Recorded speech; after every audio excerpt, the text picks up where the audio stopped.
नमस्कार. लक्षवेधीमध्ये आपल्या सगळ्यांचं स्वागत. मी प्रसाद काथे. महाराष्ट्रामध्ये राजकीय द्वेष एका विशिष्ट टप्प्याच्या पलीकडे जाऊन पोहोचलाय का असा प्रश्न उपस्थित व्हावा. आजच्या लक्षवेधीमध्ये त्या निमित्ताने आपण धमक्या का दिल्या जात आहेत आणि ती देणारी मंडळी ही कोणत्या स्तरावरची आहेत याची चर्चा करणार आहोत. याला निमित्त ठरलेली दोन वक्तव्य आहेत. एक वक्तव्य जरांगे पाटलांच्या समर्थकाकडून दिलं गेलंय. त्यात राज्याचे मुख्यमंत्री एकनाथ शिंदे, राज्याचे दोन्हीही उपमुख्यमंत्री क्रमांक 1 देवेंद्र फडणवीस आणि क्रमांक 2 अजित पवार यांच्या घरात घुसून त्यांना मारण्याची धमकी देण्यात आली आहे. हे वक्तव्य असं कुठं गुपचूप गल्लीबोळात कानात झालेलं नाही. ते याच्यासाठी तसं नाही झालेलं कारण ते सार्वजनिकरित्या सभेमध्ये झालेलं आहे. मनोज जरांगे सध्या विविध टप्प्यांवर सभा घेत आहेत आणि मराठवाड्यात खास करून मराठ्यांना कुणबी प्रमाणपत्र मिळालं पाहिजे याच्यासाठी प्रयत्न करत आहेत. त्यांच्या सभेतलं हे वक्तव्य आहे. अशा प्रकारचा व्हिडिओ समोर आलाय. ज्या पद्धतीची भाषा मराठा समन्वयक वापरतायत त्या निमित्तानं अनेकांच्या भुवया उंचावलाय. मराठ्यांना आरक्षण देणारा मुख्यमंत्री म्हणून देवेंद्र फडणवीसांना ओळखलं जातं, पण अशा वेळेला जे आरक्षण उद्धव सरकारच्या काळामध्ये सुप्रीम कोर्टात फसलं त्याचा दोषही आत्ताच्या सरकारच्या माथी मारला जातोय. याच्या मागचं राजकारण कुठलं ते आपल्याला विचारायला हवं. आणि इतकंच नाही तर आरक्षणाच्या लढाईला अशा हिंसक पातळीवर मनोज जरांगे का घेऊन जात आहेत हा मुद्दा आहेच. एका बाजूला आरक्षणाच्या लढाईच्या दरम्यान देण्यात आलेलं धमकीचं वक्तव्य आहे, तर दुसऱ्या बाजूला सुप्रिया गटाच्या कडून केलेलं वक्तव्य आहे. सुप्रिया गटानं आपला सुनावणी दरम्यानचा अर्थात निवडणूक आयोगाच्या कडे होणाऱ्या सुनावणी दरम्यानचा राग वकिलावर काढलाय. ते वकील हे दादा गटाचे आहेत, अर्थात अजित पवारांचं प्रतिनिधित्व करतात. अजित पवार यांनी राष्ट्रवादीवर दावा केलाय आणि सगळी राष्ट्रवादी आपल्याच ताब्यात आहे असं ठामपणे म्हटलेलं आहे. असं ज्या वेळेला अजित पवारांनी सांगितलंय तेव्हा त्याच्या पूरक काही दावे न्यायपालिकेतील वादविवादादरम्यान स्वाभाविकपणे केले जातात आणि त्या दरम्यान जे काही दावे केले गेले ते सुप्रिया गटाला पसंत पडलेले नाहीत आणि परिणाम स्वरूप वकिलाला धारेवर धरण्यात आलं. धारेवर धरणं समजू शकतो, पण जी भाषा वापरली गेली ती निश्चितच आक्षेपार्ह आहे. या निमित्तानं आपण आजच्या लक्षवेधीमध्ये चर्चा हीच उपस्थित करतोय की राजकारण करताय तर राजकारण करा, धमक्या कशाला देताय. या निमित्तानं आपल्या सोबत चर्चेमध्ये उपस्थित असलेल्या मान्यवरांचा मी आपल्याला पटकन परिचय करून देतो. या चर्चेत आपल्या सोबत आहेत शिंदे गटाचे अर्थात विद्यमान स्थितीमध्ये शिवसेनेचे प्रवक्ता अरुण सावंत, हे एकनाथ शिंदेंच्या सोबत आहेत. याचबरोबर आपल्या सोबत सुप्रिया सुळे यांच्या कट्टर समर्थक आणि सुप्रिया गटाच्या प्रवक्त्या या नात्यानं आपल्या सोबत ॲडव्होकेट हेमाताई पिंपळे आहेत आणि आपल्या सोबत अजित पवार यांचे कट्टर समर्थक म्हणून परिचित असलेले प्रशांत पवार आहेत. या चर्चेला आपण पुढच्या टप्प्यात नेतोच आहोत, पण तत्पूर्वी एकदा पटकन ज्या धमकीचा माझ्या प्रस्तावनेत मी सर्वप्रथम उल्लेख केला त्या मनोज जरांगेंच्या सभेच्या दरम्यान त्यांच्या प्रयत्नांच्या दरम्यान जी घटना घडली आहे ती आपल्याला नोंदवायची आहे. ते वक्तव्य आपण सगळ्यात आधी पाहणार आहोत आणि त्या वक्तव्याच्या निमित्तानं काय भाषा राज्यकर्त्यांच्या बद्दल वापरली जाते आणि ही चिथावणी नक्की कोणाच्या डोक्यातून सुपीकरित्या निघाली असेल याच्यावरची चर्चा आपण त्या नंतर करणार आहोत. पण अजित पवार असतील, हा नालायक फडणवीस असेल, हा नालायक मुख्यमंत्री असेल, त्यांना घरात घुसून मारायची तयारी कोणाची आहे. या मनोज दादा बरोबर रस्त्यावरच्या लढाईत संदीप मांडवे घरात घुसून मारायची तयारी ठेवायची आहे. 40 दिवसाचा अल्टिमेटम दिलाय. पण अजित पवार असतील, हा नालायक फडणवीस असेल, हा हा नालायक मुख्यमंत्री असेल त्यांना घरात घुसून मारायची तयारी कोणाची आहे? या मनोज दादा बरोबर रस्त्यावरच्या लढाईत संदीप मांडवे घरात घुसून मारायची तयारी ठेवायची आहे. 40 दिवसाचा अल्टिमेटम आहे. या चर्चेच्या निमित्त आपण पुढे जातोय आणि आता माझा थेट प्रश्न आत्ताच्या घडीला आपल्या सोबत असलेल्या हेमाताई पिंपळे यांना आहे. हेमाताई, आपण पेशाने वकील आहात, त्यामुळे तुम्हाला शब्द जे काही वापरले जातात त्याचं वजन आणि गांभीर्य पूर्णपणे लक्षात येतं. आता जो संदर्भ आपल्या समोर आहे तो 40 दिवसांचं अल्टिमेटम देऊन मराठ्यांना कुणबी प्रमाणपत्र मागण्यासाठी निघालेल्या मनोज जरांगेंच्या यात्रेच्या दरम्यानचं आहे. जे वक्तव्य आता आपण आपल्या या कार्यक्रमात ऐकलं ते समर्थनीय असू शकतं का? ज्या पद्धतीनं राज्याचे मुख्यमंत्री आणि इतर दोन्ही उपमुख्यमंत्र्यांच्या बाबत बोललं जातंय हे शोभनीय आहे का? अशानं मनोज जरांगेंच्या आंदोलनाला गांभीर्यानं घेतलं जाईल का? नमस्कार नमस्कार. सर, आपल्यालाही आणि महाराष्ट्रातल्या सगळ्या श्रोतेगणांनाही प्रथम मी नमस्कार करते. आणि आपण जी आता क्लिप ऐकवली त्यामध्ये वकील म्हणून जर मी इथं मत मांडायचं म्हटलं तर ते चिथावणीखोर वक्तव्य आहे आणि कायद्याच्या बाजूने जर म्हटलं तर त्याला निश्चितपणे ते वक्तव्य समर्थनीय नाही. परंतु सर, या महाराष्ट्रामध्ये मराठा, धनगर, लिंगायत, मुस्लिम यांना तत्कालीन महाविकास आघाडीच्या सरकारने 16% 5% मुस्लिमांना जे काही आरक्षण दिलं होतं ते आरक्षण रद्दबातल ठरवण्याचं काम या सरकारचे जे करते धरते आहेत आत्ताचे त्यांनी केलं.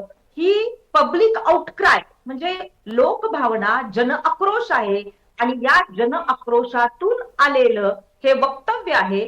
त्यामुळे या वक्तव्याचं एक मराठा नागरिक म्हणून मी समर्थन करेल का? तर निश्चित करेल. कारण जर आपण पाहिलं कालच एक बातमी आली की केतन शिरोडकरांनी मी घेतो त्या पुढच्याही मुद्द्याला स्पर्श करू, पण हेमाताई, आपण असं म्हणता आहात की हे जन आक्रोशातून आलेलं वक्तव्य आहे. अरुण सावंत आपल्या सोबत आहेत. अरुणजी, माझा आवाज आपल्यापर्यंत नीट पोहोचत असेल अशी मला अपेक्षा आहे. माझा आवाज येतोय का? आणि हेमाताईंनी इथे मांडलेली भूमिका पण आपल्यापर्यंत पोहोचली असेल, तीही ऐकायला आलेली असेल. मुख्यमंत्री आणि उपमुख्यमंत्र्यांच्या घरात घुसून त्यांना मारायची तयारी करा अशा प्रकारची चिथावणी ही नैराश्यातून येऊ शकते का? मुळीच नाही. हा जो कोणी व्यक्ती असेल, हा असं ऐकण्यात येते की राष्ट्रवादीचा तालुका अध्यक्ष कुठला तरी आहे आणि ज्या प्रकारे त्याने ते वक्तव्य केलेलं आहे ते असं वक्तव्य एखादा हातभट्टीची दारू पिऊन आलेला तळीरामच करू शकतो. कोणताही मराठा जातीचा आंदोलक अशी भाषा करू शकत नाही. कारण सुरुवातीपासूनच जरांगे पाटील यांनी जी भूमिका घेतलेली या महाराष्ट्रामध्ये मराठ्यांचं आरक्षण मिळविण्याकरिता त्या आंदोलनामध्ये त्यांनी वारंवार सांगितलेले की कोणत्याही परिस्थितीत आपल्या भाषेवरती कंट्रोल ठेवा, कोणत्याही प्रकारचं मला हिंसक वातावरण चालणार नाही किंवा हिंसक भाषा चालणार नाही. आणि अशा वेळेस हा कोण घुसखोर मध्ये शिरून अशी भाषा वापरून भाषण करतो याचा आता शोध लावावा लागेल. जरांगे पाटील यांनी सुद्धा त्याच्याबद्दल वक्तव्य केलं पाहिजे की हा व्यक्ती त्यांनी बोलाविला होता की हा कोण मध्येच दुसरा कोणीतरी पाठविलेला पुरस्कृत व्यक्ती होता. याच्यातला एक मुद्दा अरुण सावंत मी असा आपल्यापर्यंत आणतो की इतक्या मोठ्या प्रमाणामध्ये जे आंदोलन उभं राहू पाहतंय त्या आंदोलनात अशी माणसं पाठवली जात आहेत का? अगदी 100% पाठवली जाऊ शकतात.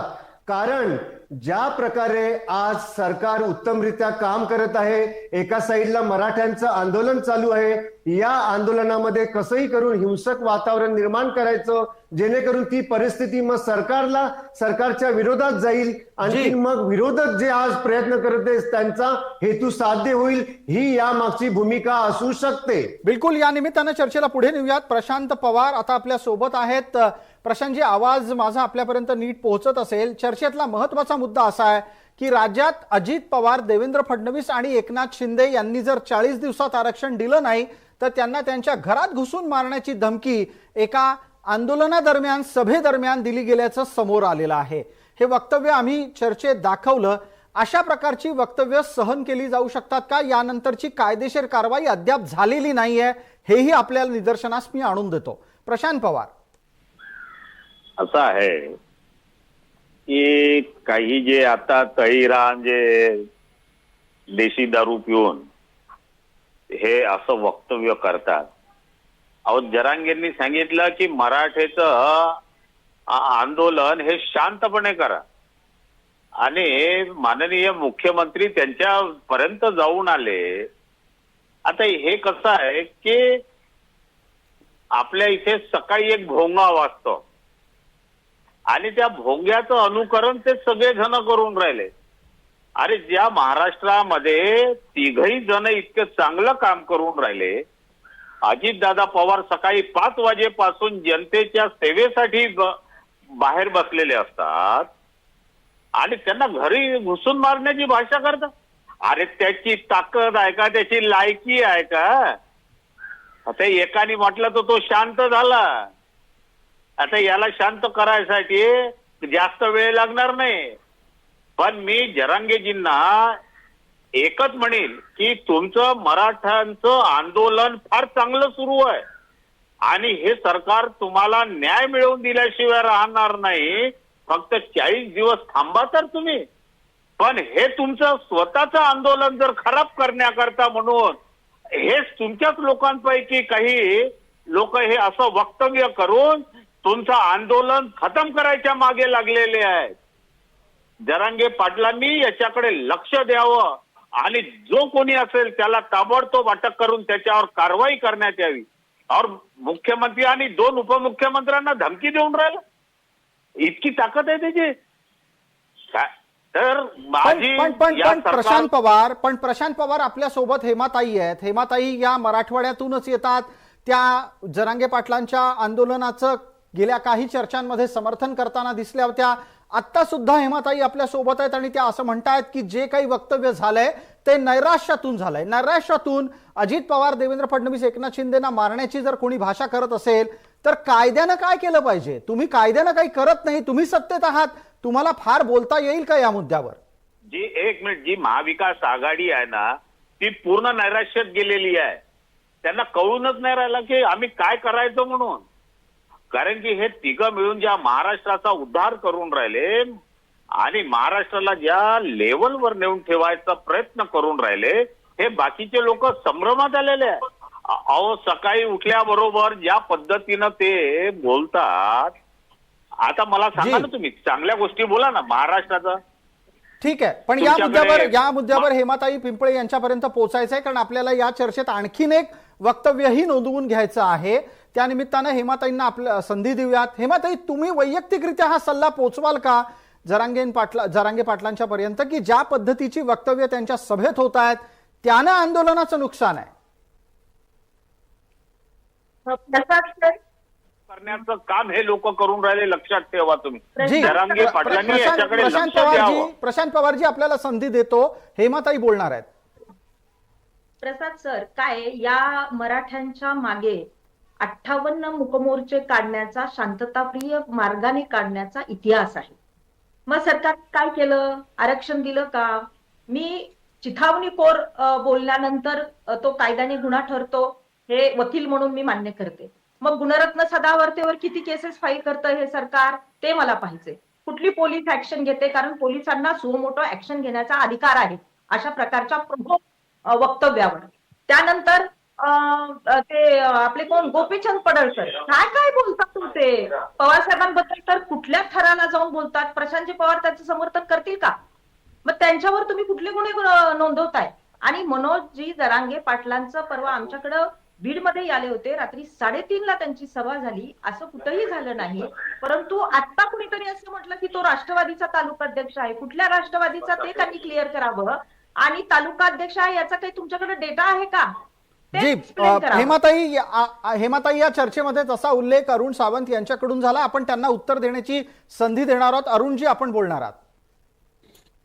पहा, हा जो कोणी मनोज दादा आहे त्याच्याबद्दल सध्या असं मीडियावरती बोललं जात आहे की तो पंढरपूर तालुक्याचा राष्ट्रवादीचा अध्यक्ष आहे. अशा बातम्या सध्या मीडियावर ऐकायला येत आहेत. आता तो आहे की नाही हे राष्ट्रवादी शरद पवार गटाने डिक्लेअर करायचं आहे. दुसरी गोष्ट, ज्या प्रकारे आता हेमाताई हे जे काही प्रकरण घडलं त्याच्याबद्दल त्याचं समर्थन करत आहेत, म्हणजे यांची सुद्धा हेमाताईंची सुद्धा त्याची जी काही प्रवृत्ती तो कोण मनोज दादा स्वतःला म्हणत आहे आणि धमक्या देत आहे, या राज्याच्या मुख्यमंत्र्यांना उपमुख्यमंत्र्यांना दोन्ही धमकी देणारा व्यक्ती हा माथे फिरू असू शकतो, रुग्ण असू शकतो, एखादा त्याचा वरचा भाग रिकामा असू शकतो, तो आंदोलक मुळीच असू शकत नाही. कारण ज्या अर्थी या आंदोलनाचे नेते आदरणीय मनोज जरांगेजी आणि हजारो लाखो मराठा बांधव आज शांततेने आपल्या हक्कासाठी लढत आहेत, अशा मध्ये हे एक विक्षिप्त व्यक्ती येते आणि अशी वक्तव्य करते, ही वक्तव्य अशोभनीय आहेत आणि अशा वक्तव्यांचं या हेमाताई समर्थन करत आहेत. हे पूर्णपणे चुकीचं आहे. या महाराष्ट्राची ही संस्कृती नाही. या निमित्तानं परस्परांवरचे आरोप आहेत. एक म्हणतोय राष्ट्रवादीचा कार्यकर्ता तो आहे याचा पुरावा द्या, दुसरे असं सांगतायत की त्या वक्तव्याचं समर्थन होतंय. हेमाताई, आपण पटकन उत्तर द्यावं, कारण यानंतरचं आणखीन एक वक्तव्य चर्चेत येणार आहे, ते सुप्रिया सुळेंचं आहे. आपण त्यावरही चर्चा करणार आहोत. मला पटकन हेमाताई आपलं उत्तर हवंय. तुम्ही अशा प्रकारच्या चिथावणीखोर वक्तव्यांचं समर्थन करता का? सावंत सरांनी मला वाटतं माझं पहिलं जे माझं डिबेट होतं ते ऐकलं नसेल. मी काय म्हणते ते नीट ऐका सर. मी अशा चिथावणीखोर प्रोव्होकेशनचं समर्थन अजिबात करणार नाही. कारण या महाराष्ट्राचे जे मग ते सीएम असतील, डेप्युटी सीएम असतील, हे राज्यकर्ते असतात आणि ऑनररी पोस्ट ते आहेत. त्याचं मी कधी समर्थन करेल का? एक वकील म्हणून करेल का? एक नागरिक म्हणून, एक चळवळीतली कार्यकर्ती म्हणून, एक पॉलिटिकल मुवमेंट चालवणारी मध्ये भाग घेणारी काय? अजिबात नाही मी त्याचं समर्थन करत. मला फक्त आपण असं म्हणताय की आपण समर्थन करत नाही. आता एक आणखीन वक्तव्य या चर्चेत येत आहे, ते दस्तूर खुद्द सुप्रिया सुळे यांचं आहे. सुळे मॅडम काय बोलल्यात? आणि हेमाताई तुम्ही जास्त लक्ष देऊ नका, कारण ते वकिलांबद्दल बोललेले आहेत. समोरून ज्याला पक्ष हवाय ना ते होते का? कोणी आलं नव्हतं. कोणीतरी वकील आला होता. कोण होता तो वकील मी बघणार आहे आणि त्याचा करेक्ट कार्यक्रम तर करणारच आहे मी. कारण तो वकील काय म्हणला की पवार साहेब तो शरद पवार, तो अरे कोण तू म्हणणारा तो शरद पवार? आता वकिली कर. तुला नाही करेक्ट कार्यक्रम आज नाही उद्या केला ना तर शरद पवाराची पोरगी नाही लक्षात ठेवा. बिलकुल, या वक्तव्याची चर्चा करण्यासाठी आपल्या सोबत हेमाताई आहेत. हेमाताई स्वतः ऍडव्होकेट आहेत. हेमाताई, आता आपण बोला. ज्या पद्धतीनं वकिलाचा करेक्ट कार्यक्रम करणार आहे अशा प्रकारचं वक्तव्य सुप्रिया सुळे करतात, हे समर्थनीय असू शकतं. आणि जर तुम्ही थोड्या वेळापूर्वी जरांगेंच्या एका समर्थकाचं वक्तव्य चिथावणीखोर म्हणत असाल, तर हे सुप्रिया सुळेंनी केलेलं वक्तव्य चिथावणीखोर नाही का? आणि नुसतं चिथावणीखोर नाही तर ते वकिलाच्या पेशालाही अटकाव करणार आहे. काय प्रसाद सर, आमच्या नेत्या आदरणीय सुप्रियाताई सुळे ह्या अतिशय डेकोरम पाळणाऱ्या हंबल लीडर आहेत. हे आपल्यालाही माहित आहे. आपण जर आपल्या मनाला प्रश्न विचारला तर आपण पॉझिटिव्ह उत्तर द्याल. परंतु एक मुलगी ज्यावेळी पेटून उठते ना आणि वडिलांचा सतत होणारा इन्सल्ट, वडिलांच्या अधिकाराच्या वर सतत होणारे हल्ले आणि त्यांचे पक्षच पळवून नेण्याची जी काही सगळी एकंदरीत धाटणी या महाराष्ट्रात चालू आहे, त्याच्यावर एका मुलीने जर अग्रेसिव्हली रिॲक्शन दिली तर त्यात बिघडलं कुठं? शेवटी लेक आहे ती. आणि त्यानंतर मला दुसरी बाजू अशी मांडायची आहे की कोर्टामध्ये आर्ग्युमेंट्स करताना कधी कधी आरेतुरेची भाषा तो पक्षकार, आमचे वकील साहेब असं म्हणायला किंवा तो पक्षकार वगैरे असं म्हणायला नाही पाहिजे. मी तर तो डेकोरम नेहमी आर्ग्युमेंट्स मध्ये माझ्या पाळत असते की प्रत्येकाला आपण अरेतुरेची भाषा या महाराष्ट्राची संस्कृती नाही. आणि मी सुप्रियाताईंच्या या वक्तव्याचं समर्थन याच्यासाठी करते कारण ते प्रोव्होकेशन अजिबात नाही, चिथावणीखोर वक्तव्य अजिबात नाही. याच्यावर पटकन आपल्याला प्रशांत पवारांना बोलतं करावं लागेल. हेमाताई म्हणतायत की त्यांनी समर्थन केलेलं आहे सुप्रिया सुळेंच्या वक्तव्याचं. मला एक या निमित्तानं प्रश्न प्रशांत पवार आपल्याला विचारायचा आहे. जो कोणी वकील आहे, ज्या कोणी वकिलाच्या वर सुप्रिया सुळे इतक्या चिडलेल्या आहेत, तो वकील अजित पवारांचा आहे. प्रत्यक्षात वकील हा केवळ आणि केवळ निमित्त असतो. तो त्याच्या अशिलाची बाजू मांडत असतो. या वेळेला जे सुप्रिया सुळे म्हणाल्या ते अजित पवारांना लागू होतं का वकिलाला लागू करायचं, आणि त्याचं समर्थन होऊ शकतं का की या वकिलाचा करेक्ट कार्यक्रम केला जाईल? नाही, हे वक्तव्य नैराश्यातून केलेलं आहे. वकील तर आपल्या अशीलची बाजू मांडणारच आहे ना. तो कसा मांडतो, काय मांडतो, तो त्याचा हे म्हणजे प्रश्न आहे तो. आता ताई पण वकील आहे, जेव्हा त्या पण उभ्या राहत असतील तर त्यावेळेस ते त्यांच्या पक्षकाराचं त्यांनी हे करायला पाहिजे. आणि तुमच्या माहिती करता सांगतो, ही जी भाषा जी सुरू झाली आहे महाराष्ट्रामध्ये, जो सकाळी भोंगा वाजवतो ना, अहो सुप्रियाताईंनी अजित दादांना त्या संजय राऊतने बंदर म्हटलं, लाज वाटायला पाहिजे त्याला. त्याची ताकद आहे का संजय राऊतची? अरे एक सभा नाही घेऊ शकत तो स्वतःला. बाळासाहेब ठाकरे समजून राहिला आहे का तो? हे जे सगळं महाराष्ट्राचं राजकारण जे सकाळपासून खराब करणं जर सुरू केलं असेल तर, आणि ही जी भाषा, घाणेरडी भाषा, खालच्या लेवलची भाषा. पण प्रशांत पवार ज्या पद्धतीची भाषा वापरली जाते आहे त्याच्या मागची नैराश्य येण्याची कारण काय आहे? तुम्ही सत्ता त्यांची खेचून घेतली म्हणून का तुम्ही त्यांना सोडून गेलात म्हणून? एक मिनिट. कारण की अजितदादा ज्या पद्धतीनं या महाराष्ट्राच्या जनतेचं काम करून राहिले ना, ते कोणालाच पटून नाही राहिलंय. त्यांना असं वाटलं की अजितदादा संपले, पण असं नाही आहे. आज अजितदादा झाला, मुख्यमंत्री झाले, दुसरे मुख्यमंत्री झाले, सगळे मिळून एकदम चांगला कार्यक्रम करून राहिले आहे. कोणी कोणाचा करेक्ट कार्यक्रम करू शकत नाही. आम्ही सगळ्यांचा करेक्ट कार्यक्रम करून राहिलो आहे सध्या. अच्छा, आता हा जर मुद्दा असेल तर पटकन अरुण सावंत यांच्यापर्यंत पोहोचूया. अरुण सावंत, ज्या पद्धतीनं सुप्रिया सुळेंच्याकडून वक्तव्य होतं आणि त्यातून सांगितलं जातं की वकिलाचा करेक्ट कार्यक्रम असेल, हेमाताईंच्या लेखी चिडलेल्या मुलीची ती संतापाची भावना व्यक्त होत असते, पण संकेत आणि सभ्यता या दोन्ही गोष्टी लक्षात घेता अशी वक्तव्य सुप्रिया सुळेंकडून अपेक्षित नाहीत. त्यांनी ती टाळायला हवी होती का? पहा, माझ्या मते तरी सुप्रियाताई सुळे ह्या ज्या काही बोलल्या ह्या पूर्णपणे चुकीचं होतं. आजपर्यंत मला तरी, मी जेव्हा जेव्हा सुप्रियाताईंची भाषणं संसदेतील ऐकतो तेव्हा त्यांचा अभ्यासूपणा, त्यांचा उच्च दर्जाची त्यांची भाषा मी ऐकत आलेले, परंतु आता त्या निराशेच्या गर्तेत गेलेल्या आहेत. आणखीन त्यांच्या या ज्या काही प्रवक्त्या हेमाताई आहेत, ऍडव्होकेट, त्यांची तर गोचीच झाली. त्यांना काय बोलावे, आपल्या नेत्याची बाजू कशी घ्यावी, ती चूक असो किंवा बरोबर आहे, नेता जो काय बोलेल त्याला होकार द्यायचा, म्हणून त्यांनी त्यांच्या भाषेचं समर्थन केलं. परंतु ही जी काही भाषा आदरणीय सुप्रियाताई सुळे यांनी वापरली ही योग्य नव्हे.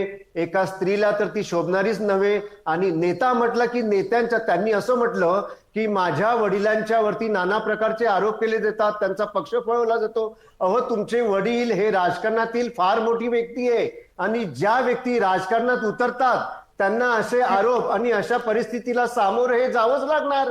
तुम्ही कसं काही म्हणता की माझ्या वडिलांना असं त्रास नाही झाला पाहिजे, मग राजकारणातून संन्यास घेतला पाहिजे, मग राजकारणात नाही राहिलं पाहिजे, मग कोणी तुम्हाला नावं नाही ठेवणार, कोणी तुमच्यावरती आरोप नाही करणार, अन्याय नाही करणार. राजकारणाचा हा भाग झाला. राजकारण कशाला म्हणतात? यालाच तर राजकारण म्हणतात. याच्यावरचं उत्तर हेमाताई देत आहेत. अरुण सावंतांनी सल्लाच थेट दिलेला आहे की जर समजा आरोप सहन होत नसतील तर पवारांनी राजकारणातून संन्यास घ्यावा.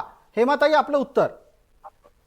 सुरुवातीला मी हे क्लिअर करते की आदरणीय शरदचंद्रजी पवार साहेबांवर अनेक वेळा शाब्दिक अगदी टोकाचे आरोप झाले, परंतु आदरणीय पवार साहेबांनी त्या आरोपाला मग अगदी ग्रासरूट लेवलचा कार्यकर्ता असेल किंवा सीएम असतील, त्यांनी जे किंवा पंतप्रधान असतील, जे आरोप केले त्याला कधीही आदरणीय पवार साहेबांनी उत्तर दिलं नाही. वास्तविक पाहता त्यांचं काम जे आहे ते विकासाचा दृष्टिकोन ठेवून त्यांचं काम आहे, लोकहिताची काम आहे. ते नेहमी राजकारण अशा प्रकारच्या उत्तर देण्यात वेळ घालवत नाहीत. दुसरं असं की सावंत सरांनीच स्वतः सांगितलं की पवार साहेब अतिशय उच्च नेते आहेत, या देशाच्या जडणघडणीत त्यांचं योगदान आहे. महाराष्ट्रातला अगदी अग्रेसिव्ह करण्याचं काम जर कुणी केलं असेल तर आदरणीय पवार साहेबांनी त्यांच्या काळात केलेलं आहे. त्यामुळे कदाचित पण हेमाताई, यातला जो एक कळीचा मुद्दा अरुण सावंतांनी मांडला त्याच्यावर बोला. त्याच्यावर बोलण्याची विनंती अशी आहे की राजकारणात हे आरोप प्रत्यारोप होतच राहतात आणि तुम्हीच स्वतः आत्ता सांगितलं की ज्येष्ठ शरद पवार यांच्यासारख्या नेतृत्वावर अनेक प्रकारचे आरोप झाले, पण अशी भाषा त्यावेळेला नव्हती. गोरा खैरनारांनी काय कमी गंभीर आरोप केले, गोपीनाथ मुंडेंनी काय कमी गंभीर आरोप केले. आरोपांची मालिका लागेल एवढे मोठे आरोप आतापर्यंत झालेले आहेत, पण प्रत्येक वेळेला स्वतः शरद पवार संयमानं वागत आलेत, ते संयमानं उत्तरं देत आलेत. हा संयम सुप्रिया सुळेंमध्ये का नाहीये? सुप्रिया सुळे ज्या पद्धतीची भाषा वापरायला लागलेल्या आहेत ती शोभनीय नाही, ती त्यांच्यासाठी शोभनीय नाही. सुप्रिया सुळेंना अजून खूप लांबचा पल्ला गाठायचा आहे. सुप्रियाताईंसारखा संयम, सुप्रियाताईंसारखं सॅक्रिफाईस मला वाटतं रेअर कुणीतरी पॉलिटिकल लीडर करत असेल. फक्त एक लोकसभेचं तिकीट त्या आतापर्यंत मागत होत्या. आदरणीय सुप्रियाताईंनी हे जे वक्तव्य केलंय त्यांचं असं म्हणणं आहे की ऍडव्होकेसी करणं, वकिली करणं ही एक डेकोरमची पोस्ट आहे. त्याला काही इथिक्स आहेत, त्याला काही प्रोफेशनल इथिक्स आहेत, काही नॉर्म्स आहेत, ते पाळले पाहिजे एवढं त्यांचं म्हणणं आहे. की आदरणीय पवार साहेबांची उभी हयात एक पॉलिटिकल लिगसी मध्ये गेलेली आहे आणि अशा थोर उत्तुंग व्यक्तिमत्वाला मी माझ्या वडिलाला जर कुणी अरेतुरेची भाषा केली ना सर तर मी खपवून घेणार नाही. बिलकुल बिलकुल मग कोणीही काय खपवून घेऊ नये, कोणीही खपवून घेऊ नये. पण यातला एक छोटासा मुद्दा उपस्थित करतो आणि त्यानंतर प्रशांत पवार यांना उत्तर देण्याची संधी देतो. मॅडम, आपणही वकील आहात आणि निष्णात वकील आहात. तुम्ही ज्या वेळेला मराठीमध्ये बोलाल, हिंदीमध्ये बोलाल, तेव्हा अरे तुरे आणि आहो जाहोचा फरक करू शकता. मला एका प्रश्नाचं प्रामाणिकपणे उत्तर द्या. इंग्लिशमध्ये तुम्ही अरे तुरे आणि आहो जाहो यातला फरक नोंदवू शकता का? कारण निवडणूक आयोगातली सुनावणी दिल्लीमध्ये इंग्लिशमध्ये सुरू आहे. नाही, मला याच्यावर असं म्हणायचं की ऑनरेबल शरदचंद्रजी पवार साहेब असाही नामोल्लेख अजितदादा गटाची वकील करू शकले असते. कारण ज्या ज्या वेळी आमच्या पुढे आर्ग्युमेंट्स करताना, मी स्त्री आहे म्हणून मला हलक्यात घेऊ नका सर, मी एक चांगली लिडिंग प्रॅक्टिशनर आहे. आमच्याकडे जर अशा प्रकारचे ऑनररी क्लायंट विरोधात असतील तर मी ऑनरेबल असंच माझी भाषा वापरते. म्हणून मला असं म्हणायचं की आदरणीय सुप्रियाताईंना हे इनडायरेक्टली सजेशन द्यायचंय की वकिलांनी नेहमी ऑनररी भाषा वापरावी. बर, मी आपल्याला हलक्यात घेत नाही. मी तुम्हाला निष्णात वकील म्हटलं, मी माझ्याकडून तुम्हालाही आदर दिलेला आहे. पण या निमित्तानं चर्चेला पुढे नेऊ आणि आता प्रशांत पवार यांच्यापर्यंत पोहोचू. प्रशांत पवार, मुद्दा इथे उपस्थित होतो. आपण स्वतः थोड्या वेळापूर्वी म्हणाला होतात की अजित पवार अपयशी होतील याच्यासाठी जे जे प्रयत्न करत होते ते प्रयत्नच अपयशी ठरले, अजित पवार अपयशी ठरले नाहीत. यातून येणारं नैराश्य दिवसेंदिवस बाहेर येतंय. हे नैराश्य पुढे कोणत्या टप्प्यावर पोहोचेल? कारण अजून तुमच्याकडे सत्तेतले नाही म्हटलं तरी 13 महिने बाकी आहेत. आता तुम्ही मागील 100 दिवसापासूनचा जर रेकॉर्ड काढला तर आता एकनाथ शिंदे साहेबांवर कोणी आरोप करत नाहीत. फक्त टार्गेट जर करत आहेत तर अजित पवार साहेबांना करत आहेत. कारण की अजित पवार साहेब ज्या पद्धतीनं काम करून राहिले हे ना काँग्रेसला पटत आहे, ना उद्धव ठाकरे शिवसेनेला पटत आहे आणि आमच्या राष्ट्रवादीला पटत आहे. हे टोटल नैराश्यातून केलेलं स्टेटमेंट आहे.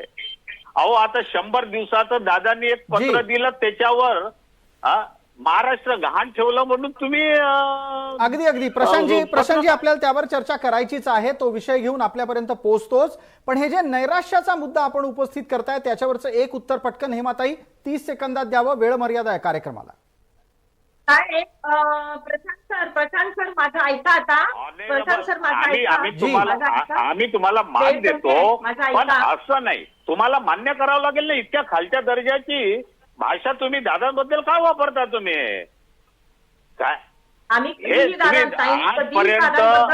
आजपर्यंत सुप्रियाताई कधी दादांबद्दल बोलत नव्हत्या, पण आजकाल सुप्रियाताई सुद्धा दादांबरोबर बोलायला लागल्या आहे. म्हणजे जे मान दादांचा ठेवत होत्या सुप्रियाताई, त्या सुप्रियाताईंनी दादांचा मान सुद्धा ठेवणं आजकाल बंद केलेला आहे. कारण की आम्ही सुप्रियाताईंना मनातून मानतो. आम्ही पवार साहेबांना आजही दैवत मानतो. आम्ही काय प्रशांतजी आपण यावर बोलू. प्रशांतजी याच्यावर आपण नक्की बोलू. तुमच्या आक्षेपावर एक कार्यक्रमातल्या शेवटच्या टप्प्यात समारोपाच्या पूर्वी हेमाताईंना उत्तर देण्याची संधी मला द्यायची आहे. मगाची 30 सेकंद वाया गेली आहेत. हेमाताई, आपण पटकन बोलणार आहात.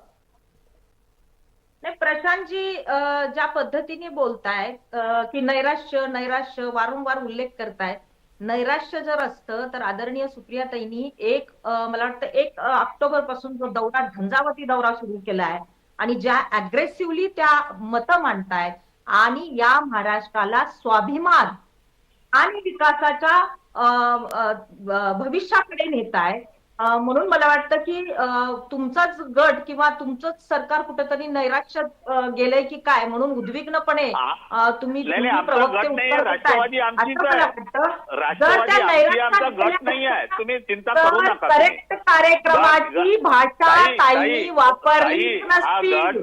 करेक्ट कार्यक्रमाची भाषा वापरली नसतील. आमचाच राष्ट्रवादी आहे, त्याच्यामुळे आम्ही करेक्ट कार्यक्रम आजपर्यंत कोणाचं वाजवतो असं कधीच म्हटलेलं नाही. ठीक आहे, कोणीच आपल्याला या आमच्यापैकी चर्चेला कोणत्याच वेळेची नेत्याने- मर्यादा आहे. महाराष्ट्रात ज्या पद्धतीनं राजकीय क्षेत्रामध्ये धमक्या देण्याचं सत्र सुरू झालंय त्यावरची ही चर्चा होती. ती धमकी जरांगेंच्या गटाकडून आली असेल किंवा सुप्रिया सुळेंसारख्या व्यक्तीकडून आली असेल, याच्यावर आपण चर्चेत मंथन केलं. आपण सर्व मान्यवर चर्चेत सहभागी झालात त्याबद्दल आपले मनपूर्वक आभार.